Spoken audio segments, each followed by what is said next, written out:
नमस्कार विद्यार्थी मित्रांनो, शायनिंग स्टुडंट चॅनलमध्ये आपल्या सर्वांचे स्वागत आहे।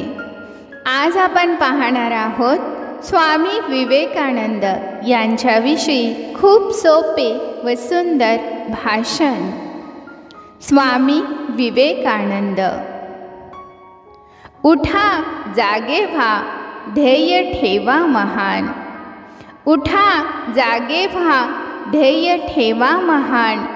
विवेकानंदांचे विचार देती जीवनाला नवे भान। विवेकानंदांचे विचार देती जीवनाला नवे भान। सन्माननीय व्यासपीठावरील मान्यवर, वंदनीय गुरुजन वर्ग आणि माझ्या मित्रमैत्रिणींनो, सर्वांना माझा नमस्कार। माझे नाव यश आहे।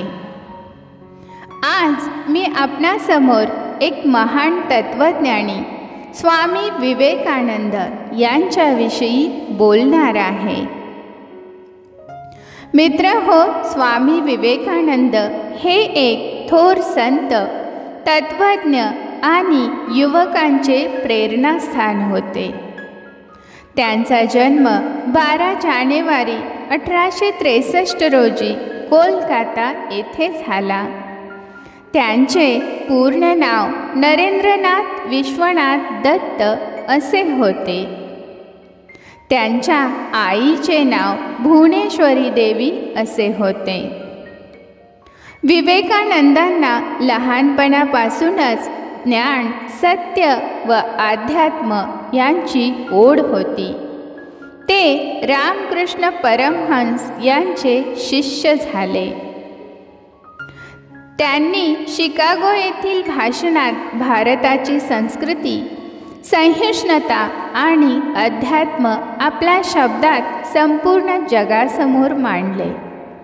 त्यांनी उठा जागे व्हा आणि ध्येय साध्य होईपर्यंत थांबू नका असा मोलाचा संदेश दिला।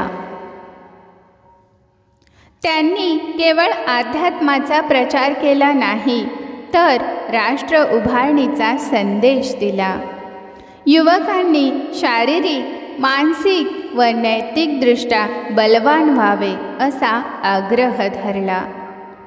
आत्मविश्वास, परिश्रम, शिस्त आणि सेवाभाव हे त्यांच्या शिकवणीचे आधारस्तंभ होते।